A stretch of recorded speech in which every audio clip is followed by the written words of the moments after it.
This is the Michael Brian Show.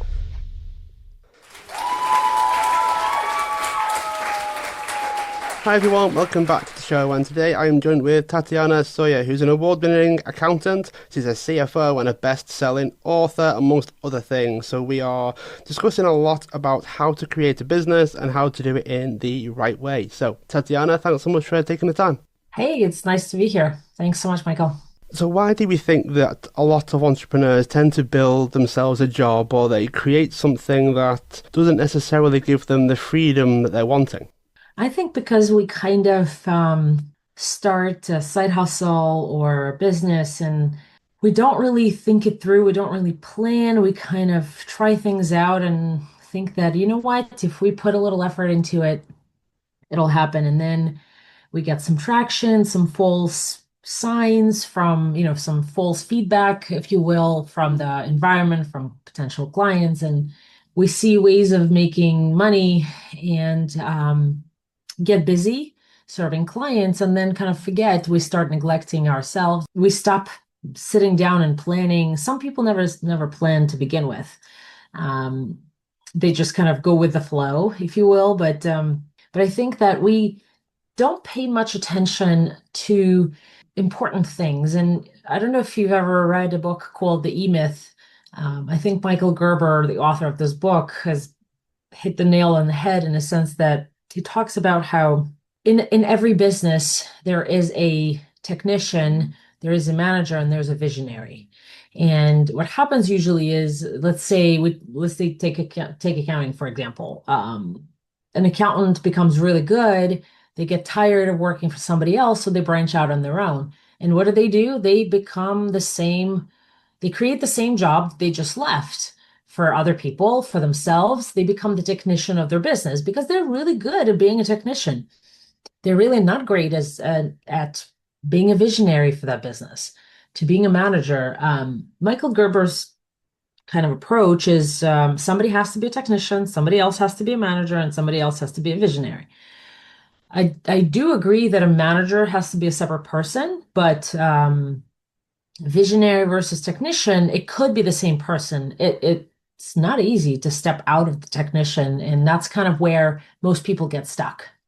So is it a sense of they're really good at something? So whether it's a service or maybe they put together a product that they're going to sell, but then is it where they spend a bit too long in the business and not enough time on the business? Yes, essentially, that's the theory, Michael Gerber's theory, right? I don't necessarily agree with pushing to be working on the business primarily. So this is where I kind of disagree because, and this happens with many professionals, especially who, like I said, like leave their place of employment, start something on their own. Um, they typically are really good at, let's say preparing tax returns. This is an industry that's very close to me because I do coach and advise, accountants who want to get out of the technician and build a real business, which, by the way, a side note, when you're a technician, when all you do in what you call business is do the work, or maybe you have a little help doing the work, you really don't have a business. It's really more of a practice. And there's a distinction, clear distinction in that. In a practice, that's basically what you do. In a business, you make money off of resources, not just your own time resources, other people's times resources, machinery, equipment, real estate, whatever that business model is, you make money off of resources. And if you're not making money off of resources, it's not a business. It's just as simple as that. For many professionals, working on their business sounds as a very good goal. The problem is, and that's where I disagree with Michael Gerber, is that often they try to do that. They try to delegate. They try to do all these things and become the visionary and spend time being a visionary too soon when they're not at the right stage of the business yet. That's kind of my biggest problem with the theory, right? There are different stages of the business. And what I found is in my own experience is that People get to this point. I call this point, it's the third stage of the business. I call this point an inflection point. An inflection point in math, in algebra, right, is a point when the curve changes direction. And so imagine kind of like a graph, right? Starting from zero, you're starting your business, you're trying to grow it a little bit. The curve is kind of slow and low, and you're bootstrapping, you're figuring things out. Then you get to the survival mode of the business where, okay, the business is paying your bills, maybe, maybe not yet, but that's the goal. And the curve again is kind of low and increasing, and it's not steep, it's increasing slowly, right? And then you get to this point where you get some traction. Now you get clients, more clients coming in, leads, you get opportunities potentially, or actually potential. You kind of get to this inflection point where you're about to quote unquote make it big, but that actually never happens because you get stuck in this inflection point and you can never make it past through that. Does that make sense? Yeah, it does. And it actually makes me think of what gets you to where you are now. You might need something completely different to get through it. And that people usually, I mean, I've seen people just simply work harder when they get Yes. there, almost like they put more time in, they put more effort in, but that's clearly not working for them. And yet they can't, it's almost like they can't think about what the solution is because they're spending too long doing the thing. Yeah, that's exactly right. You're spot on. And so the problem is that it's very hard to get out of this inflection point on your own. At this point is also where I see most entrepreneurs or wannabe entrepreneurs, I would say, read all these smart books. Like I'll make a little side note. A little bit ago, when I was writing my first book, I developed this entrepreneurial journey, stages of developing a business, kind of like that curve that I described, right? And so the inflection point is that third point on the curve, where if you make it through that point, then the curve takes a sharp vertical advancement, right? And ideally, after a sharp growth, when you get to a good point, to a good solid state, ideally after that it plateaus or the increase is insignificant. You're running a nice business, you're getting a good profit, you're kind of in a nice routine and stuff. And so, the inflection point is the hardest part of getting of this journey to get through. And the next stage, the fourth stage of the business, I call the business with intention, where all of these things that you do every day, that routine that you build, is done with intention. Your cash flow is intentional. Your ordering is intentional. Your service offerings are intentional, right? Stage five is almost like a perfect place to be, and that's a business with purpose. When you've gotten to the point in your business where it's gotten bigger than you. It's not just about hiring. You could do that with a few people on your team.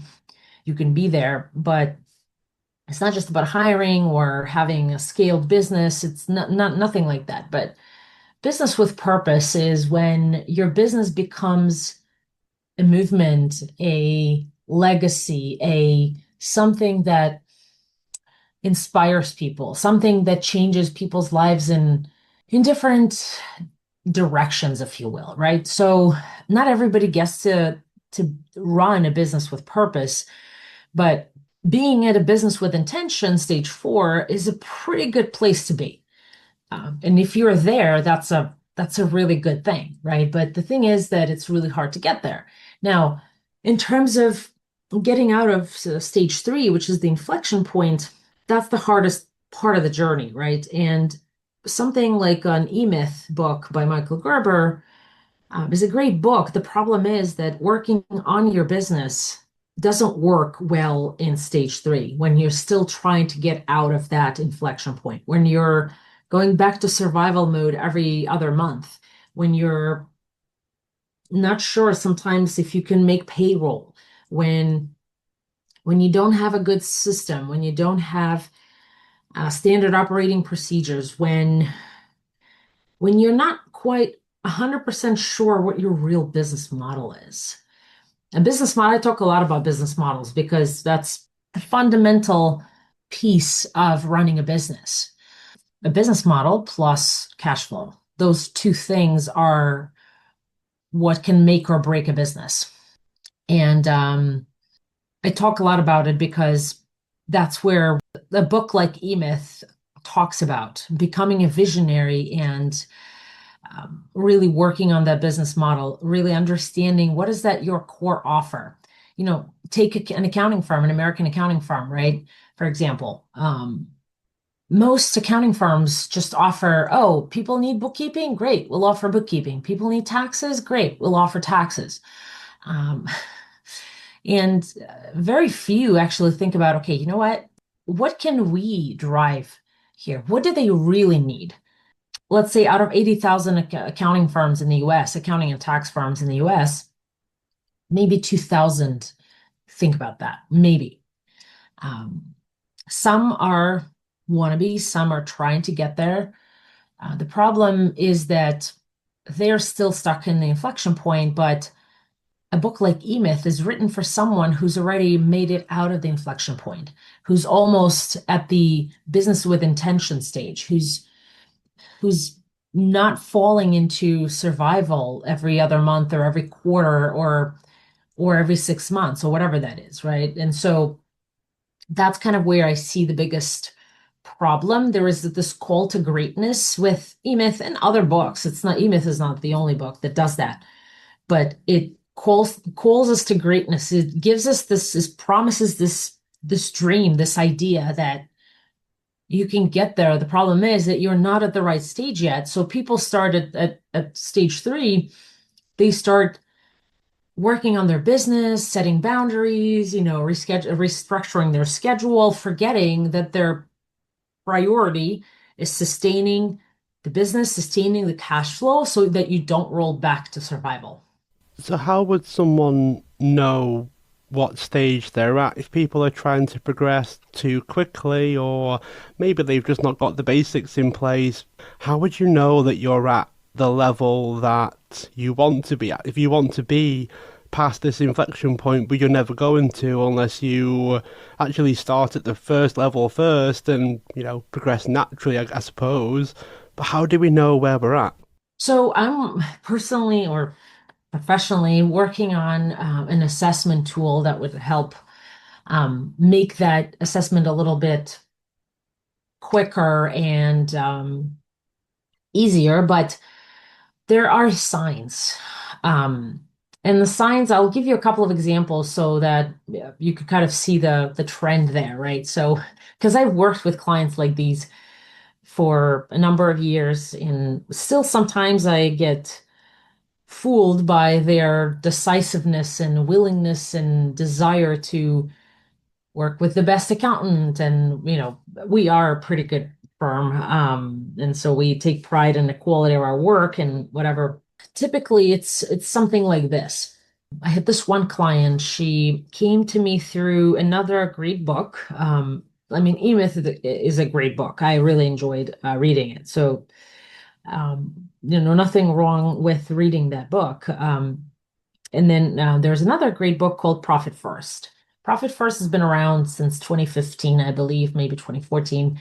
And it's a great book. It kind of reframes your attitude toward profit, toward cash spend, cash flow, and things like that. Very, very good and well-written book. And so for a number of years, I was a member of the Profit First organization. I took a break for a few years and then I came back actually just late last year. So for a number of years, I was a part of their lead system, meaning that whenever they got leads, some of them would be assigned to me and other professionals to talk through. So people who read the book, who wanted to work with a Profit First professional, would reach out to me, right? And so this woman came from that source. She had a very interesting niche business. She did architectural design for med spas. So med spa is a place where you can get kind of like treatments for your body, but they're not just like a massage or anything. I mean, there are massages, but they're more like a massage done by a physical therapist, for example, or a red light bed where you can get red light treatment, or an infrared sauna that has numerous anti-inflammatory benefits for your body, or get some IVs in I don't know, in maybe vitamins, maybe minerals, maybe micronutrients, whatever that is, right? There's also a component of aesthetics, so you can get your facials, your, I don't know, Botox or whatever that is. So her business was to design spaces for a med spa. So she would design these med spas, and very interesting niche, but also very hard business. Any business that doesn't have recurring revenue is a hard business. Actually, if you think about it, if you do it well, any business is a hard business. There's no such thing as an easy business. But she came to me and we talked, and she was like, listen, I read this book, Profit First. I love it. It's amazing. I want to do it. Can you help? And I was like, absolutely. I've been an advisor at that point for a few years, and I really loved the book too. And so we start talking details, and we start kind of going through the motions, and I sent her a proposal. Here's what we can do, and stuff like that. And she was like, I'm ready to go. I'm ready to make this happen. Let's do it. Um, let's crush it, whatever else in terms of cheerleading you need. And I was like, absolutely. I love when people finally take responsibility for their business. They finally hold themselves accountable, and they finally kind of take the reins into their own hands. And we started working together. I started doing what I was supposed to do, and we started using Profit First system. And Profit First system a lot has to do with shifting money, kind of like an old envelope system. I don't know if you're familiar with it, but it's been kind of prevalent in the US for some time in the 60s and 70s, where let's say you brought your salary from work, you put it into a rent envelope. Let's say 50% went into rent envelope, 20% went to groceries envelope, and stuff like that. And so it's kind of similar, but instead of envelopes, you now use bank accounts. The Profit First system classic approach is you use 5 bank accounts for certain, like each for a certain purpose, and then you have 2 more in a different bank to make it harder to transfer money back, because it's at a different bank, so that you can just like transfer it immediately in your online banking. And those 2 accounts are for tax and for profit. So she set 7 accounts up. That's the classic system. When I work with clients, I typically set them up on 2, sometimes maybe 3 for reserves. So I typically set up a tax and a profit account. Tax is very important, and profit is very important. So everything else I think can be handled well if the client is smart and can follow through with certain things. So you don't really need 7 accounts, right? So typically set up 2, she set up 7. Red flag number 1. Then she asked me to shift money every week. She asked me to shift money into all of these 7 accounts, right? And I would do that, and I kept doing it. And then we accumulated a significant balance in a couple of these accounts at a separate bank. And then we have a phone call, and she asked me, you know what? There's this trade show coming up. We need 50,000 from that account to participate, and only 1 client will pay for the whole show. And I'm like, that's not the point. The point is for you to learn to spend less. The point is for you to make changes and shifts in your business so that you could spend less and actually have this money. This is not a magic pill. This is not something that will happen on its own. It's still up to you to make it happen. She didn't listen to me. Red flag number 2. She used the money, and then she was back at square one. So I felt like I was spinning my wheels, trying to help her, but she wasn't really holding herself accountable, which I think is the biggest point. And so Red flag number three was kind of like subtle subtle moves that she would make. Like she would hire someone and she would be like, I'm so excited about this new hire. I'm so excited about this new person and whatever. And then she would let somebody go and she'd be like, oh, this new hire that I've just made an offer to is going to be so exciting. So I'm sure that it was the same about me because that's just been a pattern, right? Every new person's very exciting. Every old person's like, okay, we can get rid of them kind of thing. That's a great example of somebody who is still stuck at this inflection point, trying to get out, reading all these smart books, but not really making the shifts. And I hate this, I hate to bring up mindset because, a lot of people talk about mindset and nobody really talks about what it really means, the mindset shift.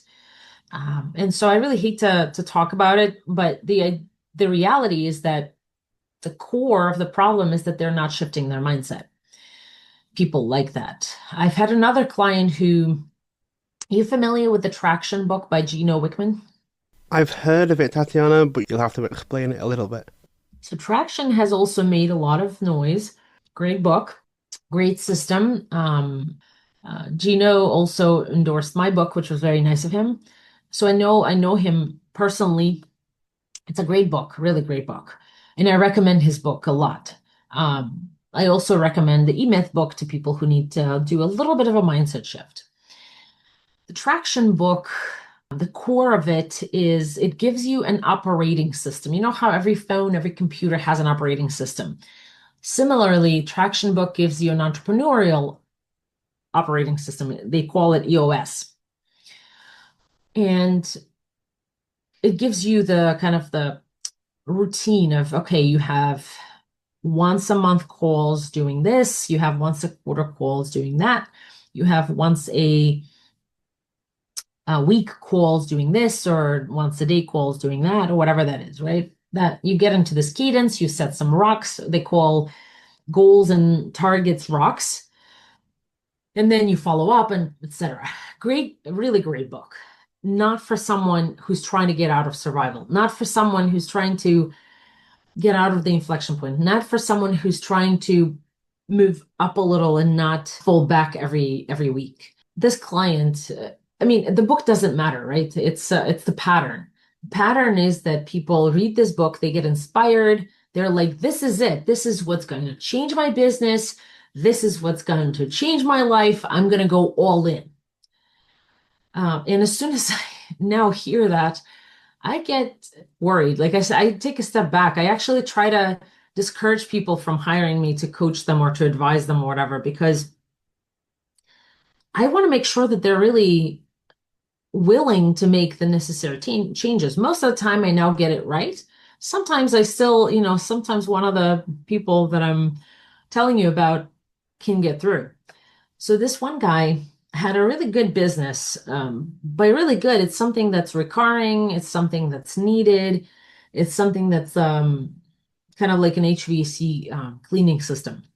So his technicians would come and clean your ducts and HVAC units and dryer ducts or whatever those things are called. I'm not an HVAC person, so I don't really know.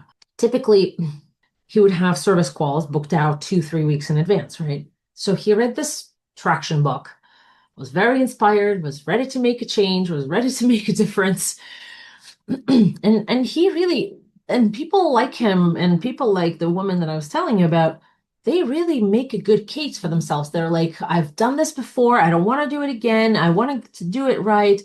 I read this book. Would you help me implement it? Would you help me get this done and right and whatever?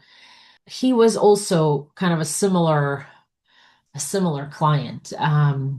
He pushed hard. We got him his numbers done right, his taxes, his tax planning, business advisor. We would meet weekly and we would discuss things and business decisions. And I started noticing a pattern where he would ask my opinion on something and then tell me, okay, this is what I did. Or just, this is what I did. What do you think?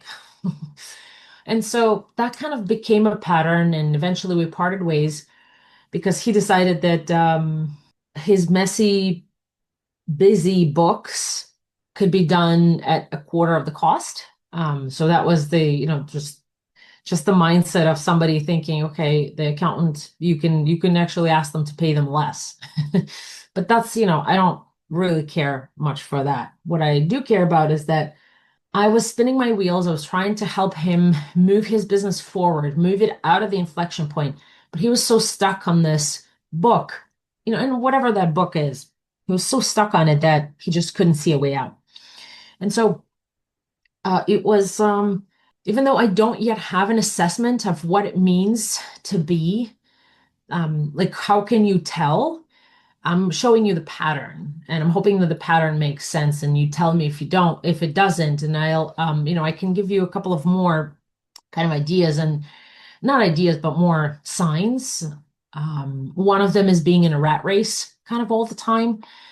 When you're like, okay, I'm just like, next week I'm getting this big payment and that should make things easier. And then that week comes and the payment comes in and you're back at square one in 2 weeks. That happens at this stage of the business as well. When you're pushing the rock, if you will, I'm using it as a metaphor, uphill, and it's a big rock, and you feel like it's never going to happen, or you feel like not stuck, but more like stuck on the hamster wheel. It's an expression, right? Kind of stuck in the same motion for good, and you can't get off the hamster wheel. That's another sign of being at the inflection point um, stage.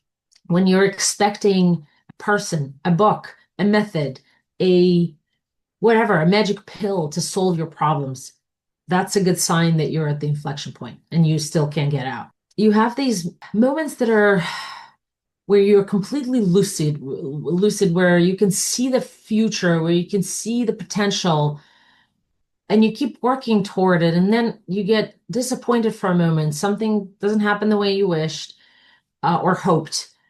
Something else happens, like the pandemic threw a curveball at everybody in the world. Every single entrepreneur, every single big business, small business, mid-sized business, nobody expected something like that, right? And when you are like, you know what, I deserve to buy myself a Ferrari. I'm exaggerating, but but I deserve to spend, 50,000 to go to a trade show. I've worked so hard to grow this business. That's exactly when you're back at survival mode. That's exactly, maybe it's not an immediate result, but it's a rollback. It's the first step toward the wrong direction. And so that's kind of where I see most of the people fall and most of the people struggle is that inflection point. And also in the US, we have a statistic that 50% of businesses fail within 5 years. So after 5 years, you only have about half of businesses still around. About 30% or 20%, I think it was, after 10 years. So everybody wants to get rich quick, especially now with the tech advancements, with AI, with apps, and the Silicon Valley kind of thing. Everybody wants to be a millionaire tomorrow, right? With other services that support businesses like the legal, the health, the accounting, the other professions, right? They're also prone to that. But the reason that most businesses fail, actually, there are a number of reasons, right, that business fails. At least that's what we get in terms of the Department of Labor Statistics analytics. Number one and number two reasons are business model, which basically it's worded actually differently. It's lack of market for a product or service, which is essentially bad business model because you didn't productize your service or you didn't develop the right product for the right market for the right need, and cash flow mismanagement. So those are two things that we work on the entire time a client works with me. But those are the two things that most people get wrong. And usually in my experience, and I've been working with small businesses for now 20, 21 almost years, they get burnt and they fail in that inflection point stage. It sounds like the sort of situation that once you get through it, then we might need to actually help people work out where all of this is going. So what's the ultimate aim for the person that's running the business? Is it simply time freedom? Is it I want to spend the 50,000 on a trade show and it doesn't matter because I want to go, that sort of thing? How would someone actually take the steps? Because I imagine the decisions that you make would be different depending on what you want the outcome to be. Most people start a business because they want two things, time and money freedom. They want to work whenever they want and with whomever they want. I know from my perspective, I don't want to work with clients who don't take what we do seriously, who don't understand the value of good numbers, who don't understand the value of good accounting, good tax, compliance, who don't understand the value of tax planning, right? That's time freedom. So we work, if a typical average accounting firm in the US works with about 916 clients, we work with about 50. And we spend the time to work with clients like that. We care about their families. We give them tools to grow, to become healthier. We give them resources, share resources to become physically healthier, to support their families, their kids, whatever that is, right? And yes, we're just an accounting firm, but really we're much more than that. We're the catalyst of their growth. And typically, because we have time, we've built the true entrepreneurial freedom, right? Time and money freedom. We're able to sustain a profit. People think that sometimes, and this is true for diets, losing weight, becoming healthier, making more money, build whatever. It applies to everything that you can imagine in life and business. People think that these short sprints is what moves the needle. It actually is the daily routine. I mean, think about it this way. Little kids, right? When babies are born, there are different books out there, right? And I have a problem with most of them because sometimes, most of the time, books written on how to parent are written by people who don't even have kids or who have used their kids as case studies for that. But a number of select books talk about how in the first 3 years of a child's life, stability and a routine is what moves the needle. Stability is and a routine is what builds their psyche. Many people boast, kind of brag about, oh, we've been traveling with our baby 6 months old for 6 months. We've been traveling with our baby for 3 years. Nothing to be proud of, but because what you've deprived your child of is stability and a routine. Kids do really well with routine. Same thing every day. Wake up, you have breakfast, you exercise, whatever that is. Routine matters. That's what builds their expectations. I know it's safe because I'm in a safe place.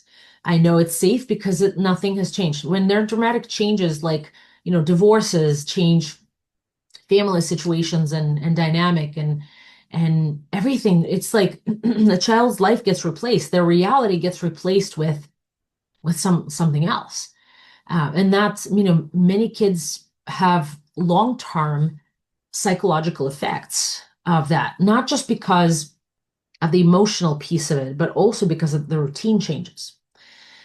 And so adults actually do really well with routines too. I know it from my own body health experience, from my families, the clients that I work with. And these routines are what drives the business forward. And a business with intention, fourth stage of the business, where I think it's the goal for someone to get to, and really you can be happy at stage four, has a lot of routine. I have this client, he's been in business for, let's say, about 32 years now. And he's made most of his changes, and I'm talking about not just changes in his business. He grew personally. He worked with a very skilled business psychologist who also ran a business before for 10 years. She was a CEO of a nonprofit. And he grew personally tremendously. His biggest growth in business happened over the last decade because of how he grew personally, because of the routine he built. And he built time and money freedom into his business. He now takes Fridays and Mondays off, so he only works focused Tuesday, Wednesday, and Thursday. He built his routine for developing cash flow for the following year. They start in July. He starts, I mean, we all start. There's 3 people involved in that process. We start in July. We start talking about it. We start looking at it. We start fine-tuning it by November. By end of November, we have a solid financial cash flow model for the following year. And we look at, okay, what does it look like? It's conservative.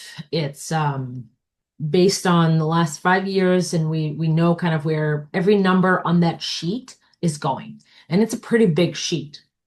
So he has built a routine for himself.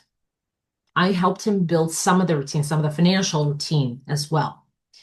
And you know what? He's become calmer because of that. Does he get anxious? Probably rarely.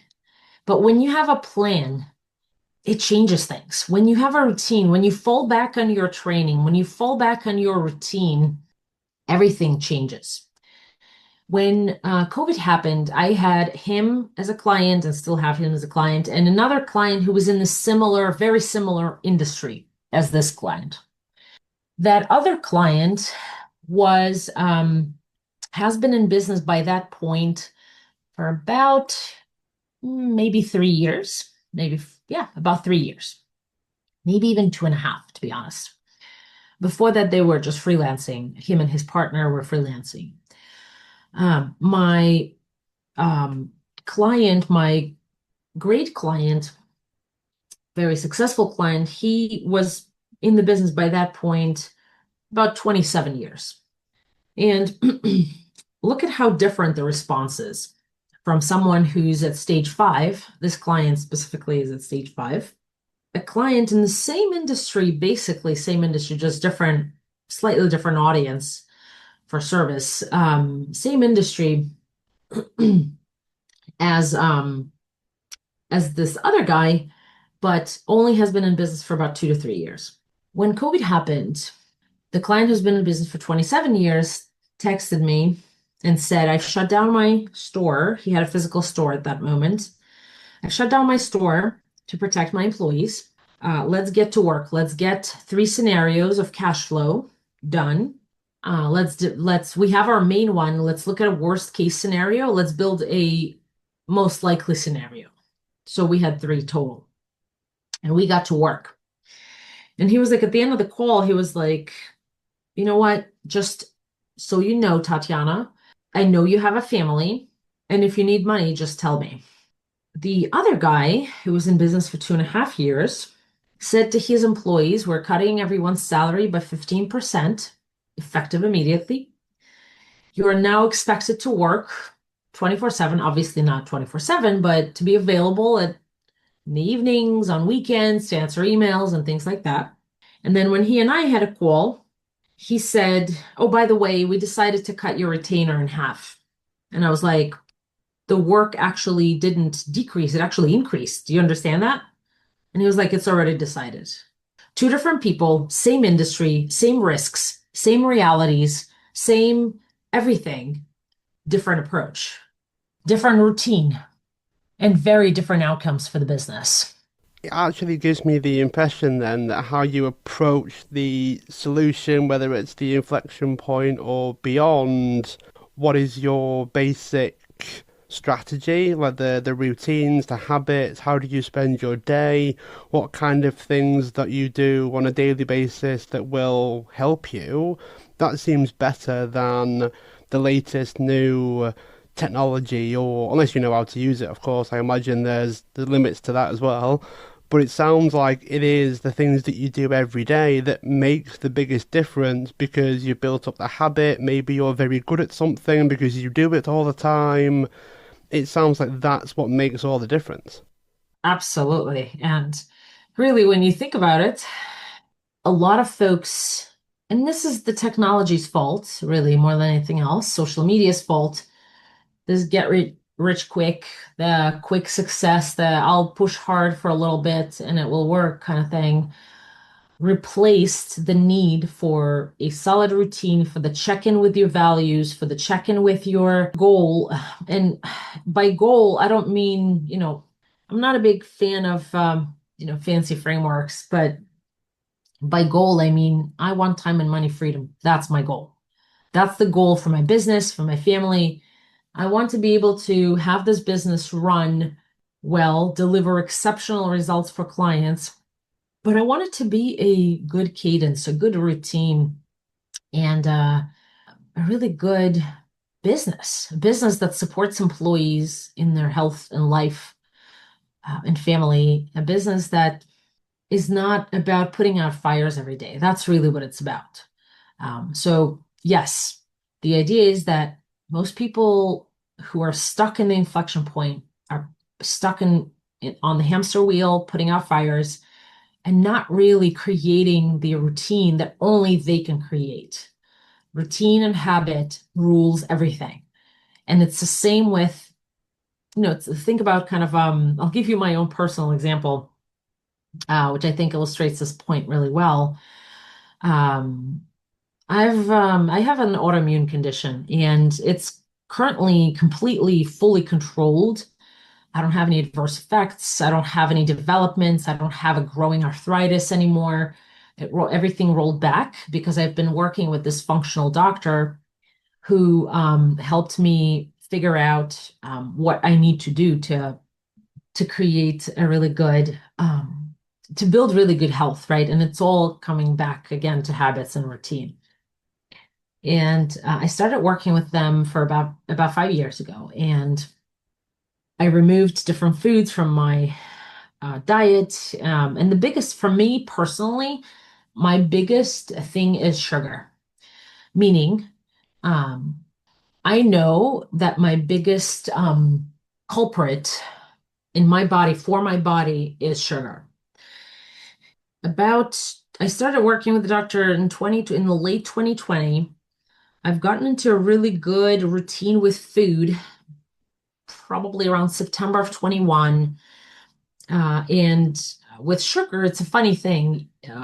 You don't actually crave sugar. What craves sugar is a bacteria in your gut that basically sends a signal to your brain, I want sugar. And so carbs, dairy, gluten, and all of these other things, and sugar and fruits as well, are burning a sugar in your body. And for me personally, that's what really made a difference. And in the late 2021, like in November, I made a choice, and it only takes about a week for the bacteria to die. So if you remove all the sugar, you don't have to remove the carbs, but if you remove all the sugar from your diet, including fruits, the bacteria dies in a week and you stop craving it. And so in 2021, in November, I stopped eating sugar. And within 3 months, I lost 30 pounds. Easy. And I didn't feel like I was on a diet. And it's the same exact thing in business. What do you do daily? How do you start your day? Do you look at your bank account or do you actually have a cash flow model that you look at that okay, what's coming up this month? What can we make a difference in? What's that incremental change we can make to help us move the needle a little bit at a time? People expect a big push, a big result, but it rarely happens that way, especially in business and, of course, in our bodies too. I'd be curious about what are the daily habits that are most effective that you've seen. So whether it's something as simple as looking at the cash flow for the day, what kind of things are the most helpful that you've seen? I found that having confidence in having a plan, not really confidence, has nothing to do with confidence, but a plan gives you confidence. And so what I found to be working really well is having a cash flow model and reviewing your numbers daily and or weekly. And I'm not talking about looking at your bank account.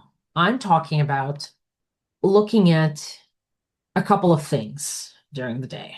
Let's say in the morning, you look at your bank account, then you work at your cash flow model, then you look at your bills, what's coming up in the next week.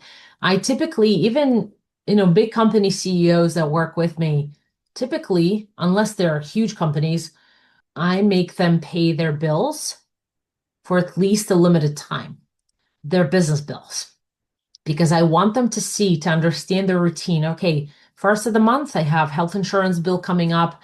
I have this coming up. I have that coming up, whatever that is, right? Just like we personally think, okay, I have a mortgage payment coming up on the first of the month or whatever. And paying bills kind of puts you into that routine. Okay, you know what? I have 50,000 in my account, but then tomorrow I have payments coming out and I'll have 10. Or I have payroll coming out and I'll have 10. Most entrepreneurs look at their business account and they're like, oh, I have 50 grand in the account. Great. I'm going to go buy another truck. Um, it happens. I mean, I'm exaggerating, but it happens. And so a routine is understanding and knowing your numbers, knowing every line item on your profit and loss statement. That's number one. Having a good personal routine also matters. I mean, I've always said that business is personal because people rarely start businesses just for the heck of it. People start businesses so that they can build a better life for themselves, time and money freedom, and for their families. And so the reason is always personal. So a personal routine. I mean, think about it this way. And I talk about this a lot too, where do you really want an accountant who neglects their body, who's all sick and tired, who barely gets up in the morning because they've taken on so much work that they're working 18 hours a day during tax season? Do you really want somebody like that to be working on your stuff? I don't. I wouldn't. Why? Because they will produce bad work. They will make mistakes. They will produce bad outputs, and I'm going to pay for it as a client. So that's another one, right? Paying attention to what people do. There is and I don't know this personally. This is something that I've heard from a colleague and a coach who said there is a business where you have to, if you want to be on our sales team, you have to do 20 pull-ups a day or something like that. I don't remember the exact numbers, but it gives you an idea, right? So I know I've noticed even in my own body when I've exercised in the morning, I'm in my good eating and coffee drinking routine, right? That's a topic in and of itself, coffee drinking. um, I am sharp and I'm my sharpest from 8 a.m. in terms of when I sit down at my desk from 8 a.m. to about noon, maybe 1 o'clock. So I schedule a lot of the work that I need to do personally. I schedule that for that morning. So routines like these matter, and personal individual routines also matter a lot in a business. So I believe that business is all about relationships. We build relationships and we start with ourselves. You have to first build a relationship with yourself, because if you don't, then you'll hire a coach to help you with time management or with getting better clients, becoming a better salesperson, becoming a better marketing person for your business, and blah, blah, blah, blah, blah. It rarely works that way. That's treating symptoms as opposed to treating the root cause. The root cause is you can't say no to clients because you can't say no to yourself. You can't build a routine for yourself. Your body's screaming for help and you can't hear it. How can you help somebody else do the same for their business? You can't. And so those routines are just a few that helped build it, but it's not glamorous. It's daily work. It's looking at your numbers. It's understanding every moving part in your business. It's not trying to delegate when it's too early. It's not trying to delegate because the book told you to delegate. You bring up an important point, because you need to decide whether to improve something, get better at something, or delegate something. But if you delegate it, then you're trying to scale it to somebody else, something that you've probably not made efficient yet, or you've not improved the system yet. So I think there's a lot to be said for maximizing your own output first before you start to look for other things. That's right. Absolutely. So for those that are curious, Tatiana, if they want to enter your world, how could they do that? So it's your chance to share websites and social media, that sort of thing. I mean, I have a number of websites for different purposes, but I think the best place to connect is through Instagram. I manage the account myself. I answer messages and I post content fairly regularly, especially about my personal routine, because I know how important it is, kind of trying to lead by example, if you will. And so that's Instagram, and it's my first name, my last name that you can find me. Thanks so much for being a guest on the show. Those that are listening, feel free to subscribe, share the show, tell others, and also leave a review wherever you are listening into your podcasts. Tatiana, it's been great. I've enjoyed it, and I look forward to keeping in touch. Thank you. Thanks so much, Michael.